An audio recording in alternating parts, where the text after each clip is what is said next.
परी बनी माँ। आनंदपुर नाम के गांव में राजीव अपनी पत्नी और 4 बेटियों के साथ रहता था।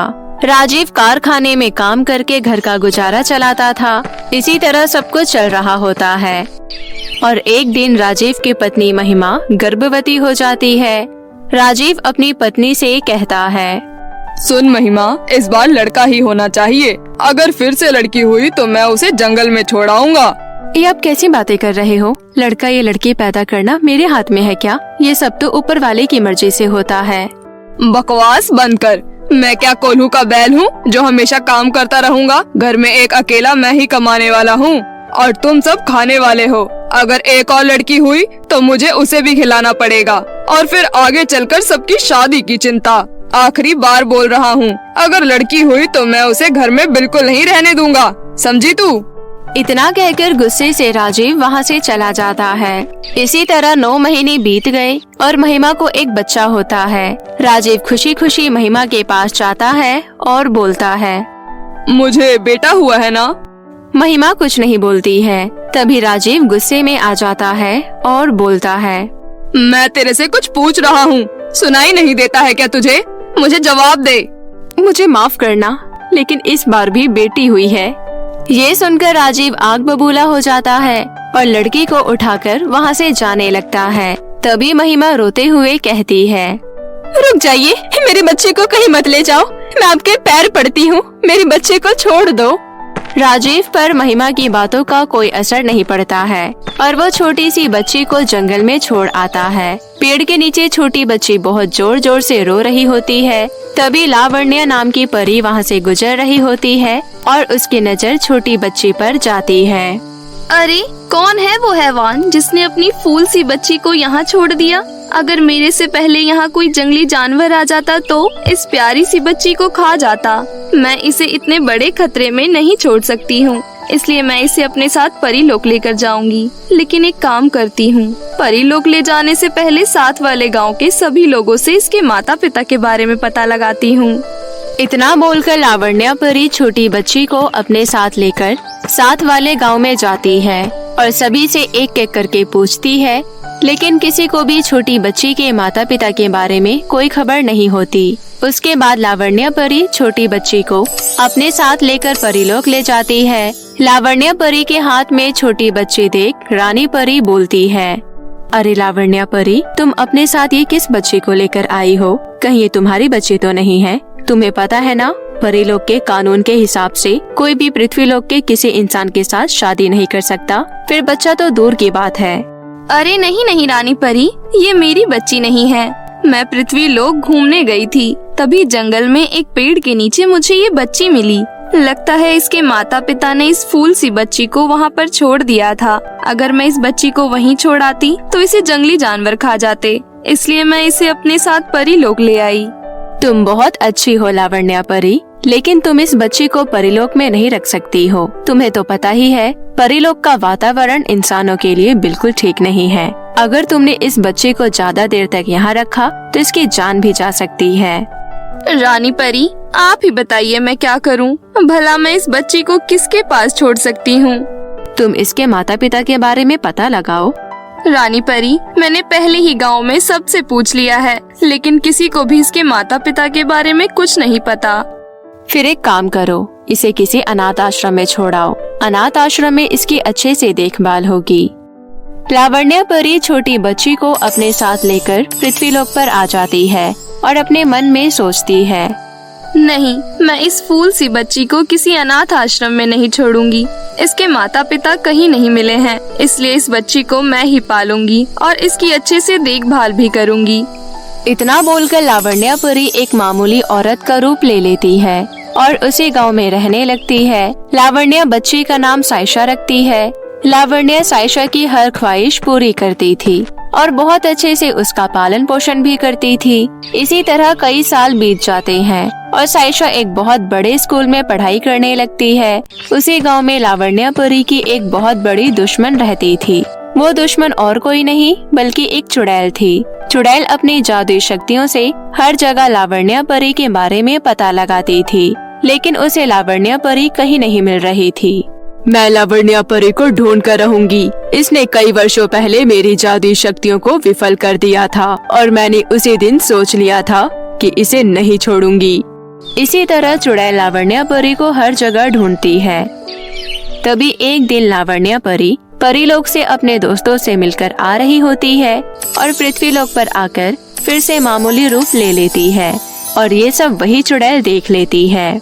अरे ये तो वही परी है जिसे मैं इतने सालों से ढूंढ रही हूँ। इसका पीछा करती हूँ, फिर मुझे इसका घर पता लग जाएगा। इतना बोलकर चुड़ैल लावण्या परी का पीछा करने लगती है और उसके घर तक पहुँच जाती है।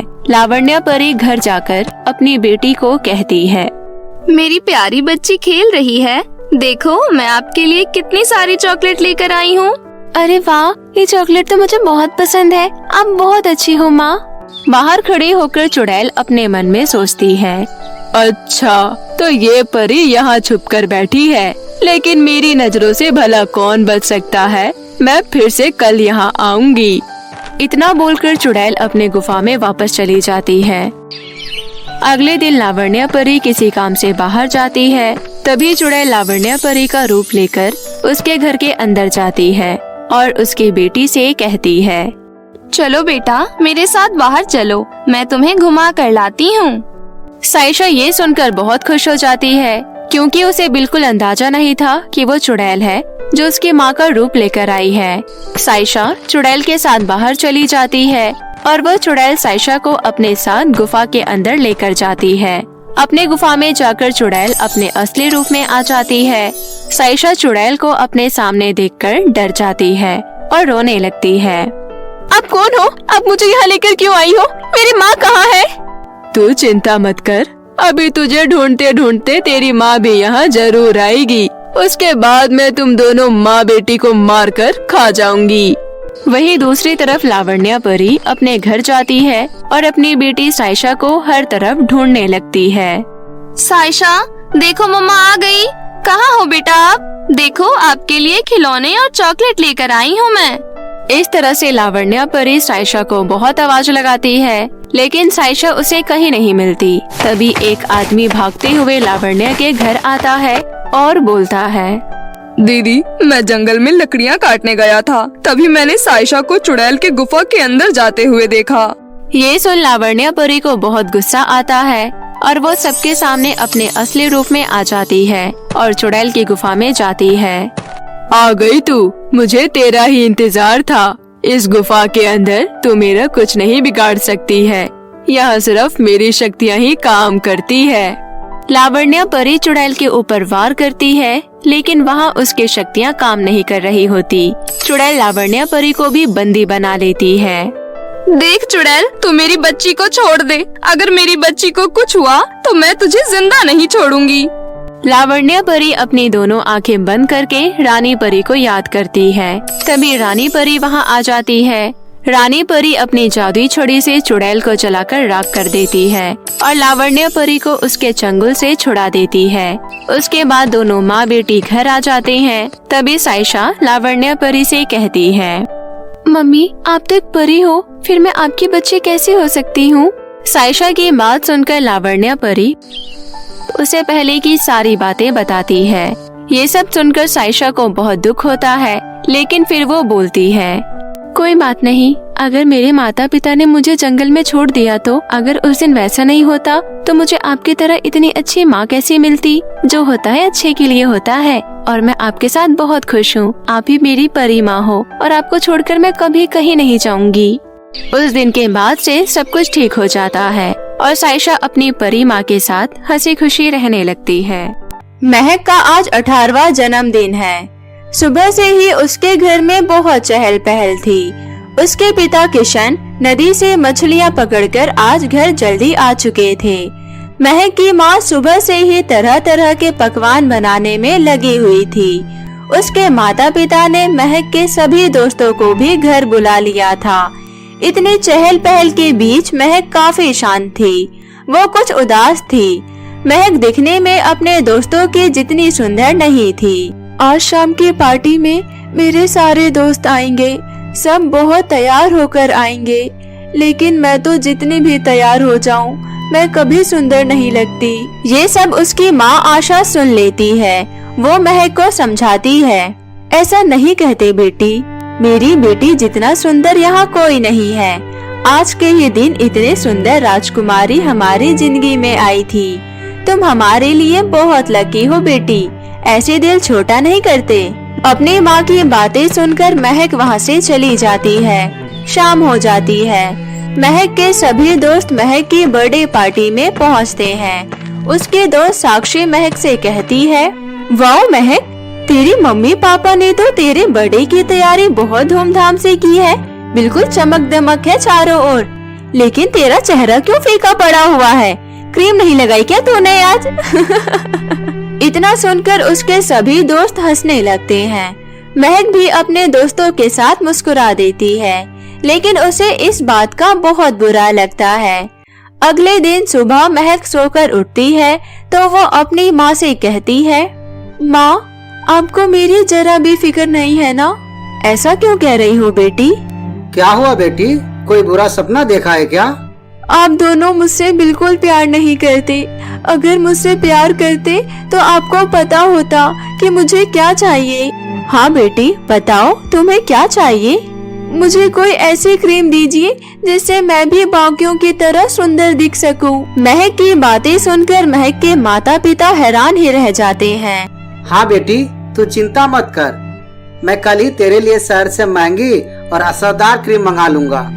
अगले दिन किशन अपनी बेटी महक के लिए शहर से महंगी क्रीम अपनी बेटी के लिए मंगवा देता है। बेटी, ये लो क्रीम, तुम्हारी माँ और मैं अपनी बेटी से बहुत प्यार करते हैं। हम अपनी बेटी के लिए कुछ भी कर सकते हैं। महक क्रीम देखकर बहुत खुश हो जाती है। अब तो तुम खुश हो ना बेटी? हाँ माँ, लेकिन इसका कुछ असर होगा तब ना। डॉक्टर ने गारंटी दी है, 1 हफ्ते बाद ही तुम्हारा चेहरा चमकता हुआ नजर आएगा। महक अपने पिता के हाथ से क्रीम लेकर अपने कमरे में चली जाती है। कुछ दिन बीत जाते हैं। महक की माँ महक के पिता से कहती है, सुनिए जी, अब हमारी बेटी बड़ी हो रही है। अब इसकी शादी करने की उम्र हो गई है। हाँ, अब मेरी बेटी पराई हो जाएगी। ये कहते हुए महक के पिता की आंखें नम हो जाती है। मेरा एक दोस्त है, उसका बेटा भी अब शादी लायक हो चुका है। मैं उसके बेटे से महक की शादी की बात करता हूँ। मैं उन्हें कल ही घर बुला लेता हूँ। महक के माता पिता बात कर ही रहे थे, इतने में ही महक अपने कमरे से निकल कर आती है। माँ देखो ना। क्या हुआ बेटी? पूरे 2 हफ्ते हो चुके हैं, लेकिन इस क्रीम का कोई असर नहीं हुआ। महक की माँ अपनी बेटी को झूठा दिलासा देती है। मेरी बेटी कितनी सुंदर लग रही है। देखो तो महक के पापा, लग रही है ना बिल्कुल परी जितनी खूबसूरत। कितना चमचमा रहा है इसका चेहरा। महक अपनी माँ की बात मान लेती है। अगले ही दिन महक को देखने लड़के वाले आते हैं। महक की शादी गौरव से तय हुई थी। गौरव के पिता महक के पिता से कहते हैं, कहाँ है हमारी होने वाली बहू? अब कितना समय लगेगा जी? महक के पिता महक की माँ को कहते हैं, महक की माँ, लेकर आओ महक को। महक की माँ महक को लेकर आती है। महक को गौरव बहुत पसंद था। दोनों परिवारों में अच्छी खासी बातचीत होती है। कुछ समय बाद गौरव के पिता ने कहा, अच्छा भाई साहब, अब हम चलते हैं, बाकी बातें फोन पर करेंगे। जी भाई साहब, ठीक है, नमस्ते। गौरव और उसके परिवार के जाने के बाद महक बस गौरव के ख्यालों में ही रहती है। अपने घर के आंगन में बैठकर महक गहरी सोच में डूबी थी। महक की माँ महक को आवाज लगाती है, महक बेटा, महक जरा इधर आना। लेकिन महक अपनी माँ की किसी बात का जवाब नहीं देती, क्योंकि वो तो किसी सोच में डूबी थी। तभी उसकी माँ उसके पास जाती है। उसके कंधे पर हाथ रखकर कहती है, इतनी देर से चिल्ला रही हूँ, सुनाई नहीं देता क्या? वो माँ, मैं कुछ सोच रही थी, मुझे माफ करना, मैंने ध्यान नहीं दिया। अच्छा जी, तो क्या सोच रही थी मेरी गुड़िया रानी? गौरव कितना अच्छा लड़का है ना माँ। अच्छा, तो मेरी बिटिया ये सोच रही थी।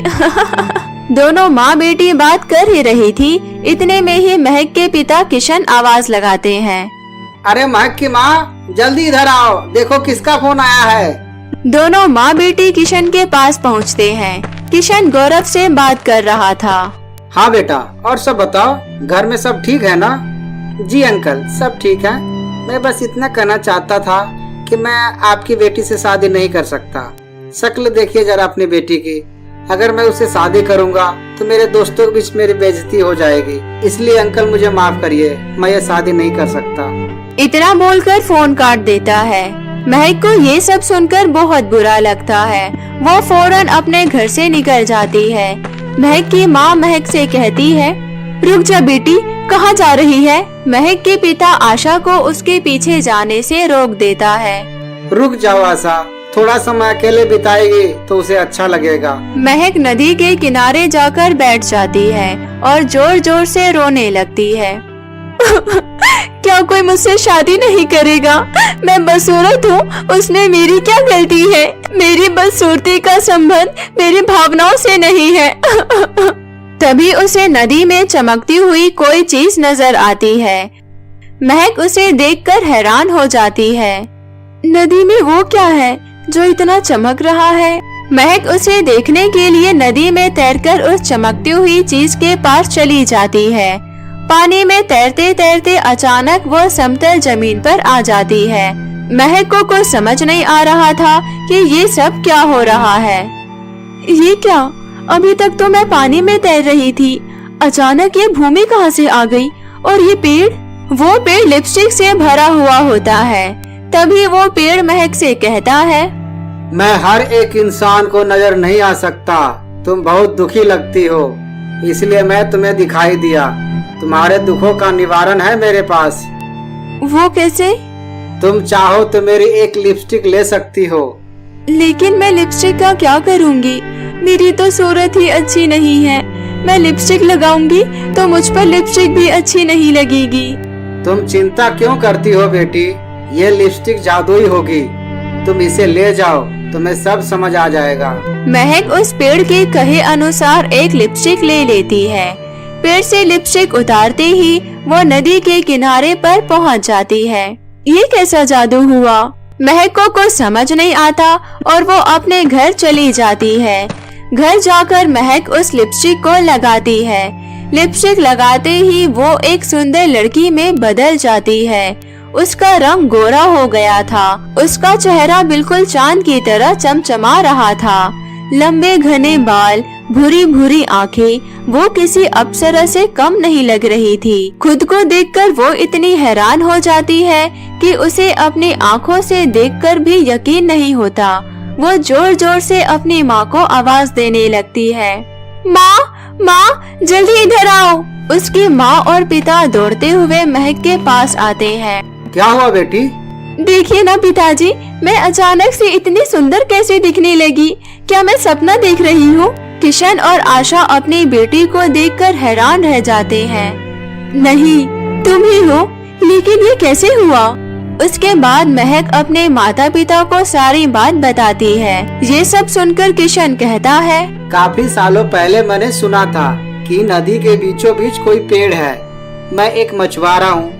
मैं अपनी नाव से पूरी नदी घुमा हूँ, लेकिन मुझे आज तक कभी कोई पेड़ नजर नहीं आया। लेकिन वो फिर तुम्हें दिखा, ऐसा क्यों? पता नहीं पिताजी, लेकिन उस पेड़ ने कहा था कि वो हर किसी को नजर नहीं आ सकता। जो भी हुआ भला ही हुआ। हमारी बेटी इतनी सुंदर दिखने लगी, नजर न लगे मेरी बेटी को। कुछ दिनों बाद शाम के समय महक नदी के किनारे टहल रही थी।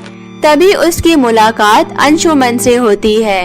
पहली ही नजर में अंशुमन महक को पसंद आ जाता है। अंशुमन को भी महक बहुत पसंद थी। अपनी पहली मुलाकात में ही एक दूसरे को पसंद करने वाले महक और अंशुमन ने कुछ दिनों बाद शादी करने का फैसला कर लिया और कुछ महीनों बाद ही अंशुमन और महक की शादी हो गई। अंशुमन गौरव का चचेरा भाई था। गौरव मन ही मन अंशुमन से जलता है।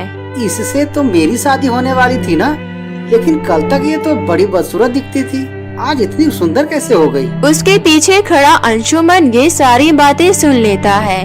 वो हंसता हुआ गौरव से कहता है, ये सब तुम्हें समझ नहीं आएगा मेरे भाई। किसी इंसान की सूरत देखकर उसके सीरत का पता नहीं लगाना चाहिए। जरूरी नहीं कि आज अच्छा हो, लेकिन कल अच्छा हो ये हो सकता है। गौरव अंशुमन की बातें सुनकर अपनी उस दिन की बात पर बहुत अफसोस करता है, लेकिन इस अफसोस का कोई फायदा नहीं था। तो मेरे प्यारे दोस्तों, इसी प्रकार हमें भी किसी के रंग रूप को लेकर उसका तिरस्कार नहीं करना चाहिए। तो कैसी लगी आपको हमारी ये कहानी, हमें कमेंट करके जरूर बताएं। और यदि कहानी अच्छी लगी हो तो अपने दोस्तों के साथ भी शेयर करें। और हाँ, अगर आपने अब तक हमारे चैनल पोला टीवी को सब्सक्राइब नहीं किया है तो जल्दी से नीचे लाल बटन दबाकर अभी सब्सक्राइब कर ले और साथ ही इस बेल आइकन को दबाना ना भूले। तो मिलते हैं फिर किसी नई कहानी के साथ, तब तक अपना ध्यान रखें। धन्यवाद।